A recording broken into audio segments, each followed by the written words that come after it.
Hello my dear student, welcome back. हमने पिछले lecture में क्या देखा था? पाइथन के कैरेक्टर सेट क्या होते हैं, टोकन क्या होते हैं, कीवर्ड्स, आइडेंटिफायर, लिटरल्स और ऑपरेटर्स। अब मैं आपसे एक सिंपल क्वेश्चन पूछना चाहता हूँ कि अगर पाइथन को कुछ डाटा याद रखना हो तो वो कैसे रखेगा। जैसे मान लीजिए आप सब कॉलेज में पढ़ते हैं तो स्टूडेंट्स के मार्क्स, उनके नाम या फिर रिजल्ट का स्टेटस, कौन सा बच्चा पास है कौन सा बच्चा फेल है। तो इन सभी का आंसर है हमारा वेरिएबल। तो इस वीडियो में हम लोग देखेंगे कि वेरिएबल क्या होता है, वेरिएबल कैसे काम करता है और पाइथन में वेरिएबल कैसे बनाते हैं। और उसके बाद हम लोग पहले कॉन्सेप्ट समझेंगे, फिर उसके बाद करके भी देखेंगे। तो चलिए स्टार्ट करते हैं अपना वेरिएबल्स इन पाइथन। तो सबसे पहला क्वेश्चन आपके माइंड में ये आ रहा होगा कि वेरिएबल होता क्या है। तो चलिए इसे हम समझाने से पहले सबसे पहले आपको हम एक रियल लाइफ एग्जांपल से समझाते हैं। सोचो आपके पास एक बॉक्स है और बॉक्स के ऊपर आप एक लेबल लगा देते हो, क्या? मार्क्स। मान लीजिए ये आप लेबल लगा दिए, इस पे क्या लिखा दिया? मार्क्स। अब बॉक्स के अंदर जो वैल्यू रखी है वो हो सकती है क्या? जैसे आपके यहाँ अगर 100 मार्क्स का पेपर होता तो इसमें कितने मार्क्स होंगे? 80, 90 या 95। अब 100 तो सबके आते नहीं, चलो मान लीजिए किसी का 100 भी आ गया तो यहाँ पर क्या हो सकता है? 100 भी हो सकता है। तो अगर अब यहाँ पर हम रिलेट करना चाहें तो ये जो आपने आपका ये बॉक्स है, ये क्या यहाँ पर शो कर रहा है? जो बॉक्स है आपका, ये बॉक्स हमारा मेमोरी है। और जो आपने लेबल लगाया था मार्क्स नाम का, वो क्या है? हमारा वेरिएबल है। और जो आपने इसमें वैल्यू डाला है, जैसे 80, 90, 95, 100, ये वैल्यू क्या है हमारे? ये है हमारे डाटा। बस यही जो कॉन्सेप्ट है, इसको प्रोग्रामिंग में बोलते हैं वेरिएबल। तो अब मैं अगर आपको एक सिंपल भाषा में बताना चाहूँ कि वेरिएबल का मतलब क्या होता है, कि ये एक नेम्ड मेमोरी लोकेशन होता है जिसमें डाटा स्टोर होता है। जैसे वेरिएबल मतलब क्या हो गया? Label for data. जैसे एक ये लोकेशन है मेमोरी में, इसको हमने एक नाम दे दिया, तो यही जो नाम है इसको हम वेरिएबल बोलते हैं, क्योंकि ये मेमोरी में ये नाम बताएगा कि इस जगह मेमोरी में ये डाटा स्टोर हुआ है। अब आप सबको ये तो पता चल गया वेरिएबल कितना इंपॉर्टेंट है। तो अब हम फिर भी एक बार देखना चाहते हैं कि अब कुछ कि हमें वेरिएबल क्यों चाहिए। तो इसका आंसर यहाँ पर हमें मिलता है कि वेरिएबल क्यों रिक्वायरमेंट है। तो सबसे पहले क्या होता है, ये डाटा को टेम्परेली स्टोर करना होता है, और हमें डाटा पे उस पर कैलकुलेशन भी करनी होती है या फिर डिफरेंट डिफरेंट ऑपरेशन करने होते हैं। और अपने जो कोड हमने लिखा हुआ है उसको रीडेबल बनाना होता है जिससे हम इजीली समझ सकें। और दूसरी बात, जो भी हम डाटा स्टोर करके रखें उसको हमें, ये तो है नहीं कि हम एक ऑपरेशन परफॉर्म किए फिर उसके बाद हमें उस वेरिएबल का नीड नहीं है, हमें और भी आगे ऑपरेशन परफॉर्म करना, उसमें भी वेरिएबल का नीड पड़ सकता है। तो इसीलिए हम वैल्यू को रीयूज कर सकते हैं। तो इन्हीं सब वजह से हम वेरिएबल हमें रिक्वायरमेंट होता है डाटा को टेम्परेरी स्टोर करने के लिए, उन पे ऑपरेशन परफॉर्म करने के लिए, प्रोग्राम क्रिएटिबिलिटी बढ़ाने के लिए, और जो वैल्यूज हैं वो मल्टीपल टाइम यूज करने के लिए। अब जैसे आप ऐसे समझिए कि अगर आप स्टूडेंट के मार्क्स को बार बार लिखोगे तो प्रोग्राम में क्या होगा? बार बार वही लिखोगे तो एक अनस्ट्रक्चर्ड मैनर में हो जाएगा। तो उसको एक स्ट्रक्चर्ड मैनर बनाने के लिए हम क्या करते हैं, एक वेरिएबल लेते हैं, उसमें नाम लिख देंगे मार्क्स, ठीक। और वहां पर हम कोई वैल्यू रख देंगे जो हमारा वैल्यू है उसका, जो मार्क्स है, ठीक। इस तरीके से हमारा जो कोड होगा एक स्ट्रक्चर्ड मैनर में बन जाएगा। अब हम इसका कैसे डिक्लेयर करते हैं पाइथन में वेरिएबल को, इसको देखते हैं कि सबसे पहले हम यहाँ पर क्या करेंगे। पहले आपको मैं थ्योरी समझा दे रहा हूँ, फिर उसके बाद हम लोग अपने जो पाइथन नोटबुक पे चल के इसको एक एक असाइन करके प्रॉपर समझेंगे। तो इसमें क्या होता है कि हमें इसका सिंपल होता है कि जैसे जो वेरिएबल का हमें नाम देना होता है उसको नाम लिख लेते हैं, फिर यहाँ पर इक्वल साइन लगाते हैं, और इसमें हमें जो वैल्यू देना होता है उसको यहाँ लिख देते हैं। इससे हमारा क्या होता है, वेरिएबल क्रिएट हो जाता है। जैसे अगर आप किसी अदर लैंग्वेज का नॉलेज हो, जैसे जावा हो या सी हो, तो वहां पर हम लोग क्या करते थे कि वेरिएबल बनाने से पहले उसका हम डाटा टाइप लिखते थे यहाँ पर। जैसे मान लीजिए कोई इंटीजर डाटा टाइप बनाना है, फिर यहाँ पर हम वेरिएबल का नाम लिखते थे, फिर इक्वल साइन लगाते थे, फिर यहाँ पर जाके हम वैल्यू असाइन करते थे, और यहाँ पर हम सेमीकोलन लगाते थे। तो ये होता था अदर लैंग्वेज में। लेकिन पाइथन में सिंपल है, आप क्या करिए, वेरिएबल का नाम लिखिए, यहाँ इक्वल साइन लगाइए, फिर यहाँ पर वैल्यू, बस आपका वेरिएबल बन गया। अब जैसे एग्जांपल यहाँ पर देखिए, जैसे क्या दिया, x = 10, तो यहाँ पर हमारा x क्या हो गया? वेरिएबल का नाम। 10 क्या हो गया? वैल्यू हो गया। अब अभी हम लोगों ने जैसे पिछले कॉन्सेप्ट में वहां पढ़ा था, इससे पहले हमने क्या पढ़ा था? टोकन, लिटरल, ये सब। तो एक बार अगर हम वहां से इसको रिलेट करके दिखाएं तो यहाँ पर अब हमारा एक्स क्या हो गया, ये हो गया हमारा आइडेंटिफायर, और ये इक्वल क्या है, ऑपरेटर, इसको हम लोग क्या बोलते हैं, असाइनमेंट। और ये 10 क्या था, हमने वहां बताया था कि जैसे जो वैल्यू हम फिक्स वैल्यू असाइन करते हैं उसे हम लिटरल बोलते हैं। तो ये हमारा हो गया इंटीजर लिटरल। मैंने पहले ही आपको बताया था कि आगे चल के आपको ये जो हमने पाइथन टोकन कैरेक्टर सेट बताया आगे आपको चल के क्लियर होंगे। सिमिलरली यहाँ पर भी क्या है, हमारा नेम एक वेरिएबल है, ये हमारा ऑपरेटर है, असाइनमेंट ऑपरेटर है, और इडोग्लू जो लिखा हुआ है ये हमारा क्या है, स्ट्रिंग लिटरल है, ये हमारा स्ट्रिंग है। और यहाँ पर हमारा 10 क्या था, इंटीजर था। अब जैसे हमने अभी बताया कि हमें एक वेरिएबल का नाम देना है, उसमें असाइनमेंट लगाना है, फिर उसके बाद वैल्यू दे देना है, हमारा वेरिएबल डिक्लेयर हो गया। लेकिन अब यहाँ पर अगला आपके दिमाग में ये डाउट आता होगा कि इसके नाम को कैसे रखना है, पाइथन के वेरिएबल के नाम को। और अगर आपने नाम में रूल फॉलो नहीं किया तो आपका एरर दे देगा प्रोग्राम, अभी हम आपको दिखाएंगे भी। तो अब इसका सबसे पहला ये होता है कि जैसे यहाँ पर लिखा कि यहाँ जो हम नाम स्टार्ट करते हैं या तो किसी लेटर से स्टार्ट होगा, जैसे A to Z कैपिटल में या स्मॉल में, अपर केस या लोअर केस, या फिर हम इसको स्टार्ट कर सकते हैं अंडर स्कोर से, फिर यहाँ पर कुछ नाम लिख देंगे।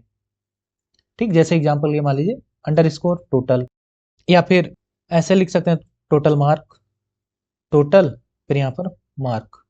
एक चीज यहाँ और ध्यान रखना कि आप जैसे दो वर्ड के बीच में यहाँ स्पेस नहीं रख सकते। जैसे अगर मैं लिखना चाहूँ ऐसे टोटल, फिर यहाँ एक स्पेस दे दूं, फिर यहाँ लिख दूं मार्क, तो ये आपका गलत हो जाएगा। यहाँ हम बीच में स्पेस नहीं दे सकते, ये हमारा गलत होगा, ये बात को ध्यान रखिएगा। और हम अपने जब वेरिएबल का नाम रखेंगे उसमें क्या रख सकता है, लेटर रख सकता है, डिजिट रख सकता है, अंडरस्कोर रख सकता है, ठीक है, ये कहीं भी रख सकता है। लेकिन ये आप पहली लाइन जरूर याद रखिएगा कि अगर हमें किसी वेरिएबल का नाम स्टार्ट करना हो या तो लेटर से ही स्टार्ट होगा या फिर अंडरस्कोर से स्टार्ट होगा, कभी भी डिजिट से स्टार्ट नहीं होगा। डिजिट मतलब हमारा जो 0 to 9 हो गया। जैसे अगर आप सोचे कि मैं अपने वेरिएबल का नाम ऐसे रखूं 1 टोटल, तो ये आपका रॉन्ग होगा, पाइथन इसको इरेट कर देगा। और हमने अभी देखा था इससे पहले वाले लेक्चर में कीवर्ड्स, पाइथन में हम वेरिएबल के नाम को कीवर्ड के नाम पे नहीं रखते थे, क्योंकि जो कीवर्ड्स होते हैं उनका वो फिक्स होते हैं, उनका मीनिंग फिक्स है, हम उनको अपने प्रोग्राम में यूज नहीं कर सकते हैं। ये तो मैंने आपको पहले बताया कि नो स्पेस अलाउड। अब यहाँ पर देख लेते हैं, जैसे कुछ वैलिड है कुछ इनवैलिड। जैसे यहाँ पर देखिए टोटल मार्क है, तो यहाँ पर क्या है, ये हमारा वैलिड है। क्यों, क्योंकि यहाँ पर ये लेटर से स्टार्ट हो रहा है, यहाँ कोई डिजिट नहीं है, और इसने सब कुछ यूज किया हुआ है। सेकंड वाला हमारा क्या है, हमारा अंडरस्कोर से स्टार्ट हो रहा है। फिर स्टूडेंट 1, ये भी सही है। क्यों सही है, यहाँ पर लेटर से स्टार्ट हो रहा है, यहाँ स्टार्टिंग में कोई डिजिट नहीं, एंड में हम डिजिट रख सकते हैं, बीच में भी डिजिट रख सकते हैं, और यहाँ पर कोई स्पेस भी नहीं है। जैसे अगर यहीं पर ये ऐसा लिखा होता है स्टूडेंट, फिर एक स्पेस, फिर 1, तो ये हमारा रॉन्ग हो जाता है। अब इनवैलिड ने देखिए, जैसे यहाँ सबसे पहले क्या कर दिया, डिजिट से स्टार्ट कर दिया, इसलिए रॉन्ग हो गया। अब आप सोच रहे हैं सर यहाँ तो कुछ नहीं है, सब रूल फॉलो कर रहा है, लेकिन ये ध्यान दीजिए यहाँ पर वर्ड क्या लिखा हुआ, क्लास, और क्लास पाइथन में क्या होता है, कीवर्ड होता है।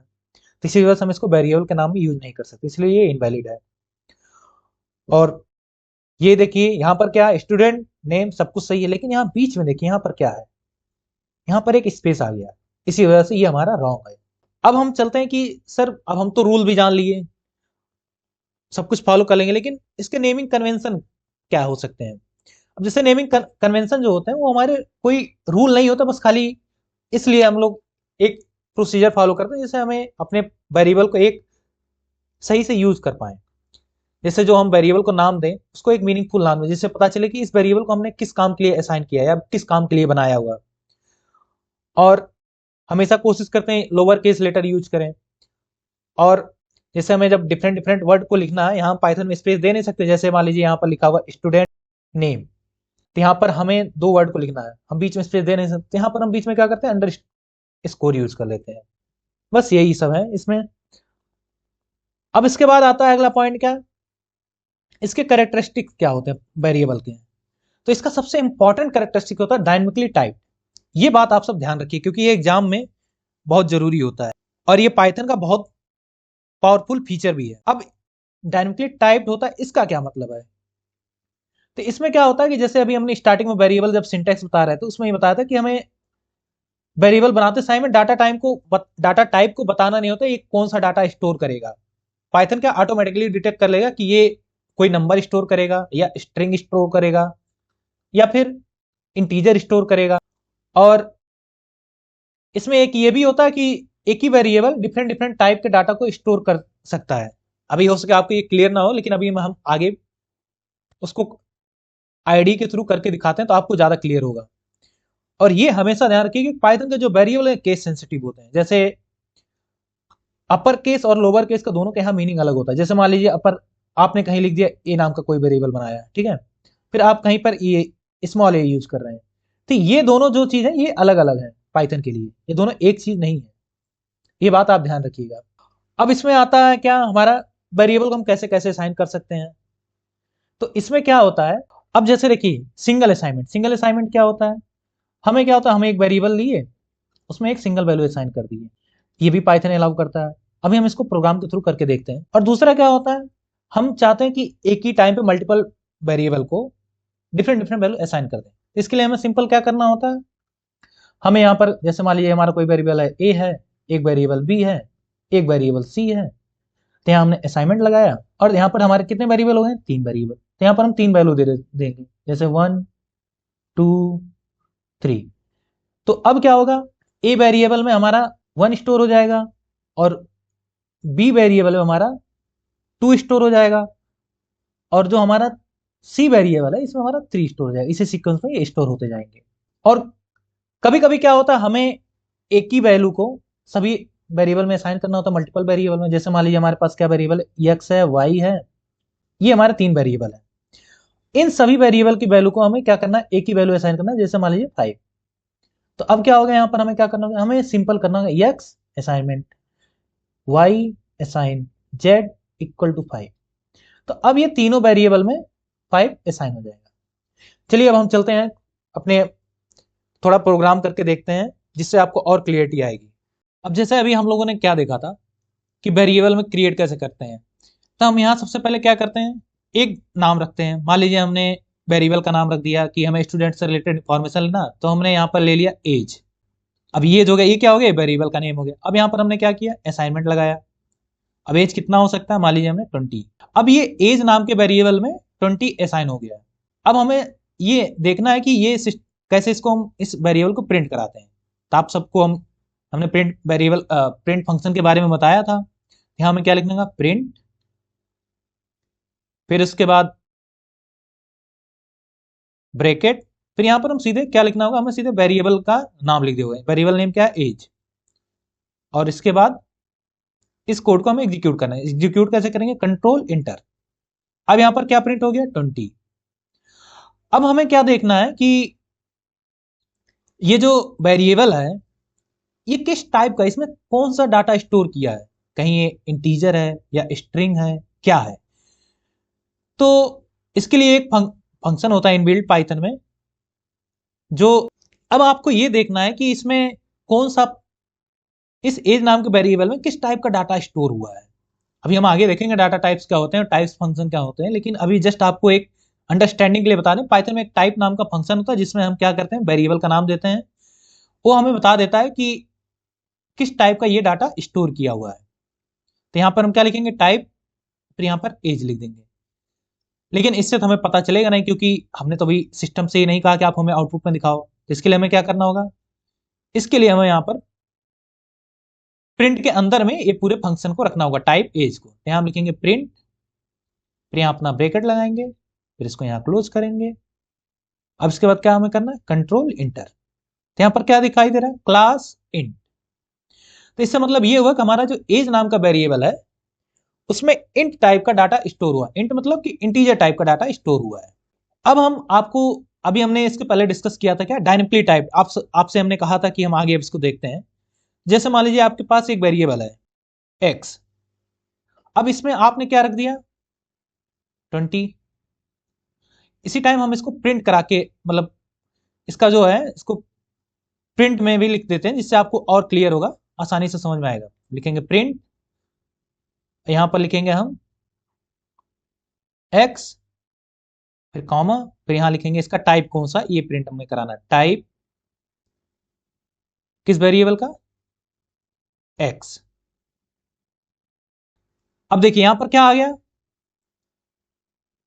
एक्स आ गया हमारा 20। ये किस किस टाइप का वेरिएबल है? इंट टाइप का। अब हम इसी कोड में क्या करते हैं, हम आगे देखते हैं, इसमें एक्स में हम दूसरा वैल्यू स्टोर करते हैं फ्लोट टाइप का, जिसमें डेसिमल वैल्यू हो। फ्लोट मतलब होता है डेसिमल वैल्यू। तो यहां पर हम लिखेंगे 20.5 और फिर ये सेम लाइन ऑफ कोड यहां फिर से लिखेंगे। अब प्रिंट करा के देखते हैं अब क्या होता है यहां पर। अब यहां पर आए 20 और ये क्या है? इंट है। लेकिन दूसरे में क्या आ रहा है? 20.5 और किस टाइप का ये डाटा है? फ्लोट टाइप का। अब हम इसी में क्या करते हैं, एक्स में हम कोई स्ट्रिंग टाइप का वैल्यू रख देते हैं, टेक्स्ट टाइप का। आपको हमने बताया था कि इसको हम डबल कोट में या फिर सिंगल कोट में लिखते हैं।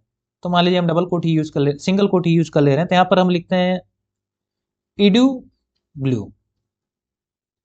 इसको क्लोज किए। अब हम फिर से वही लिख देंगे, प्रिंट एक्स फिर टाइप एक्स। अब इसको रन करते हैं फिर से। अब क्या आ गया? अब यहां पर आ गया 20 क्लास इंट, 20.5 क्लास फ्लोट, फिर इडू ब्लू क्लास स्ट्रिंग। इससे हमें क्या पता चलता है? इससे यही पता चलता है कि एक ही वेरिएबल में हमने जब जब जब different different type of data दिया, तो वो रन टाइम में डिसाइड हुआ, पाइथन खुद ही डिसाइड कर ले कि इसमें कौन सा डाटा स्टोर्ड है। हमें खुद से नहीं बताना पड़ा कि हम इसमें इंटीजर डालेंगे या फ्लोट डालेंगे या फिर कोई स्ट्रिंग टाइप का डाटा डालेंगे। पाइथन ऑटोमेटिकली डिटेक्ट कर लिया। यही होता है हमारा डायनेमिकली टाइप। अब ये आपको पॉइंट समझ में आ गया होगा। अब हम आपको जो अभी नेमिंग का रूल बताएं, तो उसको एक बार दिखा देते हैं कि कैसे क्या यहाँ पर आउटपुट आता है अगर आप गलत नाम दे रही है। मान लीजिए हम सबसे पहले सही नाम रखते हैं। हमने क्या बताया था, आप अंडर स्कोर से स्टार्ट कर, चलिए हम अंडर स्कोर से नाम स्टार्ट करते हैं। यहाँ पर लिखते हैं underscore total. Total equal to 20 और इसे हम क्या करते हैं, हम इसको प्रिंट करा लेते हैं, प्रिंट अंडर स्कोर टोटल। तो यहां पर क्या होगा, ये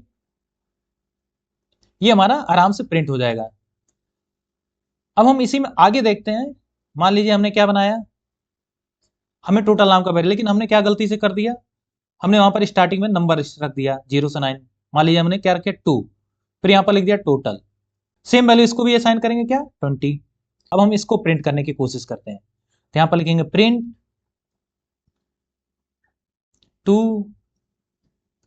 टोटल। अब इसको प्रिंट करेंगे, तो यहां पर क्या हो जाएगा, हमें एरर मिल जाएगा, क्योंकि यहां पर हमने नेम जो वेरिएबल का नाम रखा है वो गलत तरीके से रखा है। अभी देखते हैं, देखिए यहां पर आ गया ना सिंटैक्स एरर। ये यहां पर पॉइंट आउट भी कर रहा है कि यहां पर ये रॉन्ग है। इसी तरीके से ये होता है नेमिंग। अब आपको हम एक कॉन्सेप्ट क्लियर करना चाहते हैं कि पाइथन केस सेंसिटिव क्यों है।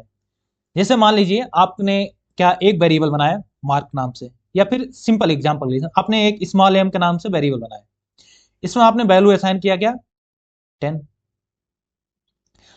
अब हमें क्या करना, हमें एम को प्रिंट करना है। लेकिन हम क्या करते हैं कि जैसे अगर हम स्मॉल एम लिखें या कैपिटल एम लिखें, एम तो एम होता है, लेकिन पाइथन के लिए केस सेंसिटिव मैटर करता है। तो हम यहाँ पर कैपिटल एम लिख के देखते हैं क्या होता है। यहाँ पर हमने दिया कैपिटल एम, अब इसको हमने करा दिया प्रिंट। तो अब देखिए यहां पर क्या कह रहा है, नेम एरर, मतलब कि हमने एम नाम का वेरिएबल कोई बनाया ही नहीं कैपिटल एम नाम से। अगर यहां पर ये केस सेंसिटिव का इशू नहीं होता, तो यहां पर हमारा 10 आराम से प्रिंट हो जाना चाहिए था, लेकिन नहीं हुआ। तो इससे ये पता चलता है कि हमारा जो पाइथन है वो केस सेंसिटिव है, और वो अपर केस और लोअर केस में डिफरेंट करता है। अब हम इसके बाद अगला जो हमारा एक कॉन्सेप्ट था, जिसमें आपको हमने समझाया था क्या, सिंगल असाइनमेंट, मल्टीपल असाइनमेंट या सेम असाइनमेंट। तो जैसे एक एग्जांपल के लिए देखिए, हमने क्या एक वेरिएबल एक्स ले लिया, एक्स में हमने क्या असाइन किया, एक्स में हमने असाइन किया 19। ये हो गया हमारा सिंगल असाइनमेंट। अब हम इसको प्रिंट कर लेते हैं, प्रिंट, यहां पर हमें सीधे वेरिएबल लिख देना है एक्स, यहां पर कंट्रोल इंटर, क्या हो गया, प्रिंट हो गया एक्स। अब हमें क्या करना है, हमें मल्टीपल असाइनमेंट करना है। तो हम क्या रखेंगे, एक्स कामा वाई कामा जेड। अब यहाँ हमने 3 वेरिएबल बना ले, तो हमें 3 वैल्यू भी देना होगा। तो इसके लिए हम क्या रख देंगे, जैसे मान लीजिए 23, 34 और फिर यहाँ पर क्या रख दिया 56। और उसके बाद हम तीनों वेरिएबल को अलग अलग प्रिंट करा लेते हैं। यहाँ लिखेंगे हम प्रिंट एक्स प्रिंट वाई और फिर हमारा तीसरा वेरिएबल कौन सा, प्रिंट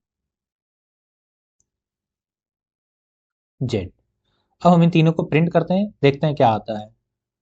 तो यहां पर देखिए हर एक वेरिएबल में अलग अलग असाइन हो गया, आ गया 23, 34 और हमारा 56 आ गया। इसका मतलब ये तीनों वेरिएबल में अलग अलग वैल्यू आ चुकी हैं। अब इसके बाद हमारा एक क्या था, सेम असाइनमेंट। जैसे हमें एक ही वेरिएबल में सेम वैल्यू देना मल्टीपल वेरिएबल में, तो इसके लिए जैसे मान लिया हमने वेरिएबल माना ए, एक दूसरा वेरिएबल है बी, एक तीसरा वेरिएबल है सी। इसमें हमें क्या देना है, मान लीजिए कोई वैल्यू 5 देना है, ठीक। अब हम इसको भी प्रिंट करा के देखते हैं क्या सब में एक ही वैल्यू आया है। तो हम यहाँ डिफरेंट डिफरेंट वेरिएबल को प्रिंट करा के देख लेते हैं। सबसे पहले क्या करेंगे, प्रिंट ब्रैकेट फिर ए, फिर अगला क्या लिखेंगे, प्रिंट बी, फिर उसके बाद क्या लिखेंगे, प्रिंट सी। तो अब यहां पर क्या होना चाहिए, हमारा 3 बार 5 प्रिंट होना चाहिए। देखते हैं क्या आता है। देखिए 3 बार 5 आएगा, इसका मतलब सेम वैल्यू तीनों वेरिएबल में असाइन हो गया। तो ये था हमारा वेरिएबल और वेरिएबल डिक्लेरेशन। तो एक बार हम लोग फिर से चल के क्विक रिवीजन कर लेते हैं कि वेरिएबल क्या था, और एक बार फिर उसके बाद हम इस लेक्चर को यहीं समाप्त करते हैं। तो हम लोगों ने क्या देखा था, वेरिएबल जो नेम्ड मेमोरी लोकेशन होता है, पाइथन में वेरिएबल डिक्लेयर नहीं करना पड़ता है, और क्या कहते हैं वेरिएबल वैल्यू असाइन करते ही बन जाता है, पाइथन में डायनेमिकली टाइप्ड है, और वेरिएबल नेम्स के रूल फॉलो करने होते हैं जो अभी हमने आपको डिस्कस किया था। और सबसे इंपॉर्टेंट पॉइंट ये था, इसको आप जरूर ध्यान रखिए, पाइथन जो होता है हमारा केस सेंसिटिव होता है। तो आज हमने पाइथन का एक बहुत बेसिक और बहुत इंपॉर्टेंट कॉन्सेप्ट समझा, वेरिएबल्स। अब हम आगे जो भी पाइथन सीखेंगे उसमें क्या होगा, हम इनपुट सीखेंगे, ऑपरेटर सीखेंगे, जो सबकी किस पे बेस है, वेरिएबल के बेस है। तो हम अगले लेक्चर में इसको आगे देखते हैं। तब तक के लिए थैंक यू।